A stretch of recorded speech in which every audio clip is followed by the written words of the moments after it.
жапайы облепих бар екен. Болгон.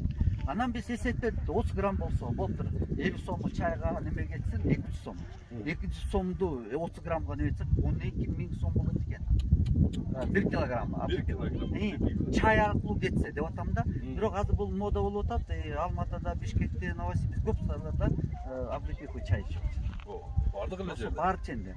Мисалга мында май чыгарса болот. Биз өзүбүз чыгарып көрдүк. Азыр кургатканга аракет кылып атабыз. Муздатканга аракет кылып атабыз. Варенье, сок. Былтыр мына Азамат иним сок чыгарып берди облепихадан. Аябай жакшынакай май да бар, немесе акалган немесен неме шмыктан деп шмыктап кеткен калдыгына. Май алдык облепиховый таза. Мисалганда мен айтып коеюн, Кыргызстанда таза, сапаттуу облепиховый май жок. Аптекаларда мен көбүнөн сатып алдым, текшердим. Эми баягы жапайы кичинекей эмне чыгат? Мурда 6 айдан алып келчү эле, азыр 6 ай чода бияк поставка кылбай калды. Облепиховый май мына карасаңар, эми чындыгында облепиховый май деп айтышпайт. Майлуулугу жакшы. Майлуулугу абдан жок. Мисалганда бул жапайы, эми баягы жапайы кышкылаак жеп көрөсүңөр. Өзүңөр токтоп мына бышып калдыбы? Жеп көрүңүзчү. Муну менен узасыңыз эки башка. Адам кичинеде жегенде ушу көнүңгө тийип калат да. Ман көчөттү сиз кандай таап алдыңыз ошо Барнаулдан? Барнаулдан профессор адресин айтты.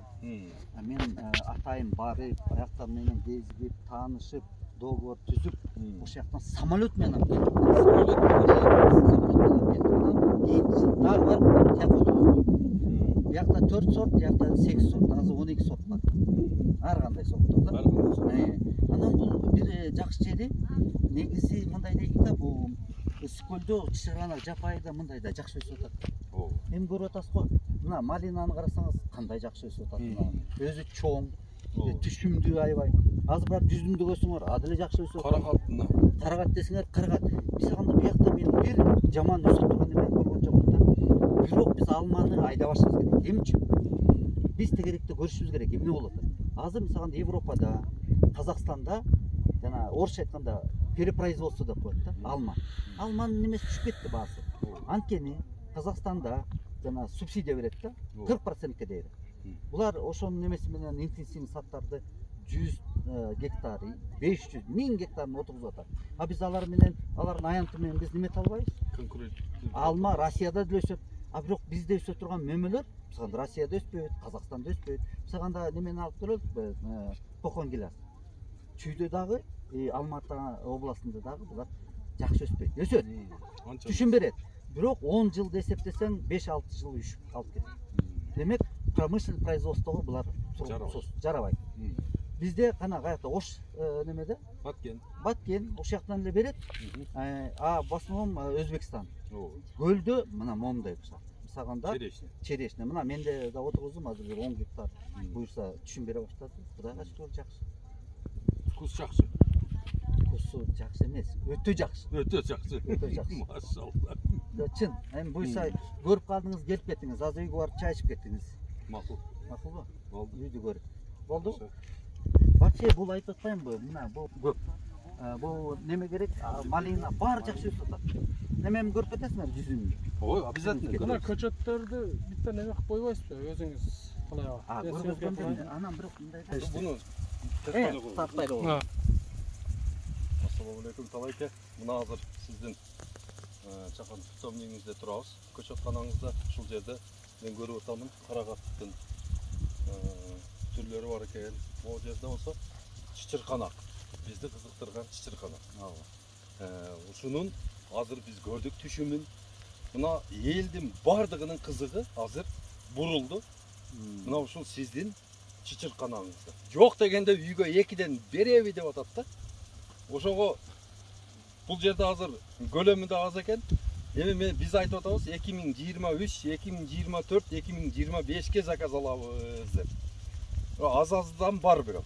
Баягы үйгө эгип алган. А бирок объем чоң бакылганы пока жок деп атабыз. Ошол туурабы?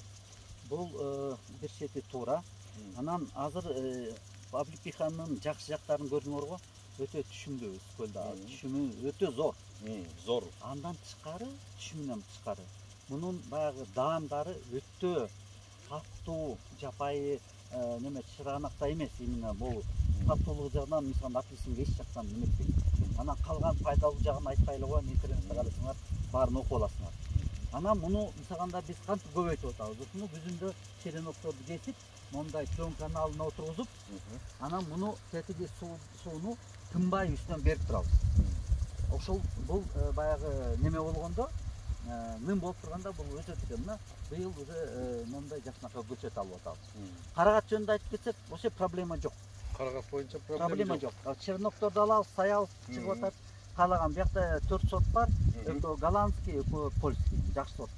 Эме түшүм жакшы берген. Көчөт булардан да сатасыңар да. Биз да сатып атабыз. Мисалганда жакында бир ардан улуу урматтуу киши өзү келип, Чүйдөн 5000 алып кетти.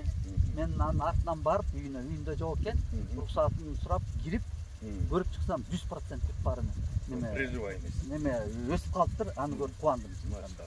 Кубандым, анткени мен дагы кылган эмгегим ага дагы баягы өспөй, курап калбай, жакшы неметкенине кубандым да. Демек, мен өзүмдүн кылган өстүргөн немелерим, көчөттөрүм сапаттуу экен. Азаматсыз. Сөз жок, Талайке. Рахмат. Дайыма ушундай кылып иштеп, сиздей байекелерибиз көбөйсүн. Ысык көлдө, Баткенде, Жалал Абад, Ош, бардык жерлерде. Талас, Чүй, Нарын, ушундай Мен дагы бир немени айтып кетейин. айткарышыбыз керек да Бир иште. немени айтып кетейин. Мен ажылык менен иштейм да, анан бир муфти артын айтпай эле коеюн. Уламаттуу Азиз муфти мага мындай деди. Бул Акаев немеге барганда, Саудия Арабияга барганда бир чоң чогулуш болуптур жана бизнесмендер. Эми президенттер барганда ушуну кезип кетти. Анан бир чал туруп айтыптыр. Мен дейт, ушул бир аты оорум бар эле. Тияка барып, Европага, Америкага барып, немете албай койдум дейт. Айга алган жокмун дейт. Анан мен Кыргызстанга келип, силерде Аблипиха бар экен, мен ушуну мен айык дейм. Силер ушул Аблипиха менен агартып көрөсүңөр. Ошого неметип коюңуз деп бир акылын айтыптыр. Ошондой чоң чогулушта. Эми айтып атам, мына ошондой чындыгында эле ошондой. Бул дарыкчылыгы көп жагынан пайдалуу мөмө. Өтө жакшы. Андан тышкары. Мына тиягында көрбөй турасыңар, жымалас деген неме бар. Бул жымалас Кыргызстандын бар жеринде өсөт. Бул минус 40, 50, 60ты чыдай турган неме да, өсүмдүк. Анан мунун дагы немелери жана голубикага окшош көгүш өтө пайдалуу, өтө эми буюрса азыр ооз тести барганда. Ошол жакшынакай немеден өстүрүп атабыз. Анан булчу нарында да өсөт. Казарманда да өсөт. Чоңалай, анткени бул суукка туруштук бере турган нерсе. Мисалганда Аблипиха деле туруштук берет, мисалганда малина көп туруштук бере албайт. Дагы бир өсүмдүктөр карагат да жакшы өсөт. Бирок кандайдыр баягы минуска көп туруштук бере албаган өсүмдөр. А бул деген жымыл аябай жакшынакай. Мында неме келечек чоң. Эми көбөйтөбүз, мына менде деле бир 500 тип алып келип мондай өстүрүп атам буюрса. Болуп турганда жакшы. Аябай жакшы маек куруп бердик. Консультация кылып берет. Мүмкүн өзү да барып консультация кылбаса дагы ошого баягы немелерин жазып берет, рекомендациялар бар. Анткени дагы бир неме болуп атат, бул профессор мындай деген бир жаңы метод чабып атат, чогулткан жагынан. Чогулткан эң чоң проблема да. Эң чоң проблема бул ушундай өсүмдүктөрдө ягодный деп коет, бул чогултуу маселеси. Көп эл керет, көп убакыт кетет. Муну бир жаңы метод чыгарды. Ошону менен, бул метод менен бул оңой тергенге метод тапты. Ушуну буйрса колдонобуз. Кийин келгенде бир келип кетсеңиз, мүмкүн аны уже көргөзүп калабыз. Уже көргөзүп калабыз. Чоң рахмат. Так что консультация болот да. Анткени мындай көрүнгөн менен бул аябай капризный. Малинаңыз жөнүндө дагы бир сүйлөп берсеңиз. Малина биз жакта укмуш. Айта турган десең, бул чын аябай кызыктуу. Эми өзүм тарта берем. Эке. Улуу урматтуу көрүүчүлөр, бул туура эмес жерге туруп калдык да, мондай неме көргөзөгүн. Бул деген Брянская дива деген, бул Россиядагы Брянский научно-исследовательский институт бар. Ошондо бул Казаков деген селекционер ушул сортту ойлоп мындай кыйыштырып ушуну чыгарды. Аны деген жана профессор немеге алып келди, Алматыга. Алып келип Казакстанда эми түшүндүлүгү, мен малина менен ушу 5-6 жыл неметем. Алматанын жанында дагы немелерим бар, гектар малиналарым бар.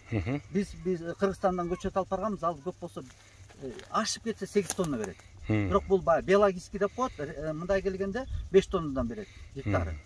Бул мына азыр карап турсуңар, тетик түбүнөн баштап чокусуна дейре жалаң мөмө. Бул 20 тонна гарантированно бере турган сорт. Аты Брянская дива. Брянская Эми дива. ошону мен Казакстанда болгон немелерде алып келдим. Эми мен айтпайм, мен жаңызмын деп. Бирок эң чоң ушу Брянская диваны кармап турган неме, биякта да бар, тиякта да бар, шалп менде азыр Питомник. Мен Питомник. Брянская диваны. Брянская диванын малин неме өстүрбөйм, көбүнчө только ушу Брянская диваны. Анткени түшүмдүргү өтө зор. Анын өзүнүн чоңдугу, размерлери бүт бары. Бул товарный види да жакшы, таттуулугу дагы, анан немеси, жемиш көп. мына карагыла чоңдугун. Бул дагы эң чоң эмес. Бул да эң чоң эмес экен. Бул дагы чоң эмес. Мына отастаңарбы, туугандар, малина отургузам деп кызыгып жүргөндөр, Брянская дива. Ушул малинаны отургузат экенсиздер. Эң түшүмдүү 20 тонна. 20 тонна түшүмдүүлүгү, машалла. Гектарынан. 1 гектарынан. Барнауылдан келген көчөттөр. Барнауылдан келген. Барнауылдан. Алтай. Анан Алтай. биз ал отургуздук, мына бул 4-жыл кетти. 4-жыл. Азыр алган түшүмүздөрдү көрүп атасыңар. Бул түшүмдөн тышкары абдан түшүмдүү, өтө немеси тышкы көрүнүшү да жакшы, бирок даамы өтө таттуу. Мисалганда жана жапайы немелерин кыйла жакшы. Анан айтып коеюн, бул ар бир мөмөсү, мына чоңуну көрүп атасыңар. Ар бир мөмөсү 1 граммдан. 1 граммдан. Алып өлчөп көрдүк. 1 грамм. Бир түптөн, бир төптөн биз да кесип эксперимент кылдык. Алды 6 килограмм берет экен, бир түбү. Арты 3-4 килограмм берет. Түшүмдүүлүгү да абдан мощный экен да. Зор, абдан пайдалуу, керектүү. Анан Кыргызстанга көп пайда алып келе турган мөмө деп эсептейм. Апельсин. Апельсиндин даамы андан да жакшы. Бизге апельсиндин кереги жок. Мына биздин накты апельсинибиз. Өзүбүздүн натуральный апельсин дең. Маш. Мен машина бияқта турат. Бияқта жүрүп кеттик. Машалла. Сары алтын. Мына. Мына. Түшүм. Килограмм берет. Дайыр. Чоң жашык да. Чоң жашык экен. Көрөчү канча килограмм болду экен бир ящиги. Ана. 12. 12 килограмм бир ящиги. Машалла. Канчадан? 12. Жималась деген ушундай болот экен дарагы. Тазасын тартчы. Азыр. Жан чачын болуп немелер көп. Мына жималась деген дарак ушундай болот экен. Бир жагы баягы эмеге окшоп кетет экен бул бир. Жөнөкөй эле бир неме. Чөпкө окшош экен. Бирок могу неме жан чачында болуп нетип калыптыр. Кичине басып кеткенде болбосо. Калса бул неме бергенден кийин карабай калышат да бала. Машалла. Жималась туугандар. Майдын аягында бушат экен, биринчи болуп ушул сатылат экен ягода боюнча. Анан нарынга, чаткал, алайку, чоң алай, ат башы, актала, жумгал, нарын, кочкор бар жокко өсө берет экен. Сууктан такыр коркпойт экен, 60 градусту көтөрөт. Көтөрөт экен спокойно.